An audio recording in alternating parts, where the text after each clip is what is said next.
ഇവിടെ ഒരു ചിക്കൻ ഷോപ്പിൽ ഒരു അമ്മക്കോയും കുഞ്ഞിക്കോയും ഉണ്ടായിരുന്നു. ഒരു ദിവസം അതിലെ അമ്മക്കോയെ ഒരാൾ എടുത്തുകൊണ്ടുപോയി. എന്താണ് നടക്കാൻ പോകുന്നതെന്ന് രണ്ടുപേർക്കും അറിയില്ല. എന്നാൽ ഇതേ നിമിഷം തന്നെ ഒരാൾ കത്തിയെടുത്ത് ആ കോഴിയെ വെട്ടി പീസാക്കുന്നു. ഇതെല്ലാം ആ കുഞ്ഞിക്കോയി കാണുന്നുണ്ടായിരുന്നു. അടുത്തതായി ആ കുഞ്ഞിക്കോയെ വന്ന് എടുക്കുന്നു. എന്നാൽ ആ കുഞ്ഞിക്കോയി അയാളുടെ കൈ കടിച്ച് അവിടെ നിന്നും ഓടി രക്ഷപ്പെട്ടു. അങ്ങനെ ആ കോയി എത്തി നിൽക്കുന്നത് ഒരു റെസ്റ്റോറന്റിലാണ്. അവിടെയാണെങ്കിൽ ചിക്കൻ കൊണ്ടുള്ള ഒരുപാട് ഫുഡ് ഐറ്റംസ് മനുഷ്യർ കഴിക്കുന്നത് കാണുന്നു. അത് കണ്ട് ഡ്രോമയടിച്ച് ആ കുഞ്ഞിക്കോയി ആ കടയിൽ നിന്നും പുറത്തേക്ക് വന്നു പെട്ടത് ഒരു വിശന്നു വലഞ്ഞ ചെന്നായുടെ മുന്നിലും. അവിടെ നിന്നും ഓടടാ ഓട്ടം. തന്നെ ഈ ചെന്നായ ഇപ്പോ സാപ്പാടാക്കും എന്ന് വിചാരിച്ചു നിൽക്കുമ്പോൾ അതാ ഒരു ദൈവദൂതനെ പോലെ ഒരാൾ കല്ലെറിഞ്ഞ് ആ ചെന്നായെ അവിടെ നിന്നും ഓടിച്ചു. ദൈവത്തിന്റെ കരങ്ങൾ എന്നോണം ആ കൈകൾ ആ കുഞ്ഞിക്കോയെ തലോടാൻ തുടങ്ങി.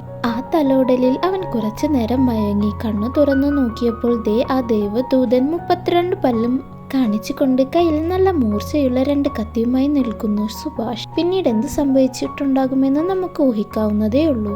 എന്നാൽ ഇതെല്ലാം ഒരു പെൺകുട്ടി യൂട്യൂബിൽ കണ്ടുകൊണ്ടിരുന്ന ഒരു വീഡിയോ ആയിരുന്നു. ആ പെൺകുട്ടിയാണെങ്കിൽ ഒരു ഹോട്ടലിൽ ഫുഡ് കഴിക്കാൻ ഇരിക്കുകയാണ്.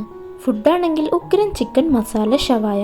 വീഡിയോ കണ്ട് കണ്ണ് നിറഞ്ഞുകൊണ്ട് തന്നെ ആ കുട്ടി ആ ഫുഡ് ഫുള്ളും ഫിനിഷാക്കി. ഇത്രയുള്ളൂ നമ്മുടെ സമൂഹം. ഫുഡിന്റെ കാര്യത്തിൽ നോ കോംപ്രമൈസ്. അപ്പോൾ ഓക്കെ ബൈ. എന്നാൽ ഞാൻ പോയി എൻ്റെ ചിക്കൻ ബിരിയാണി കഴിക്കട്ടെ. ബൈ.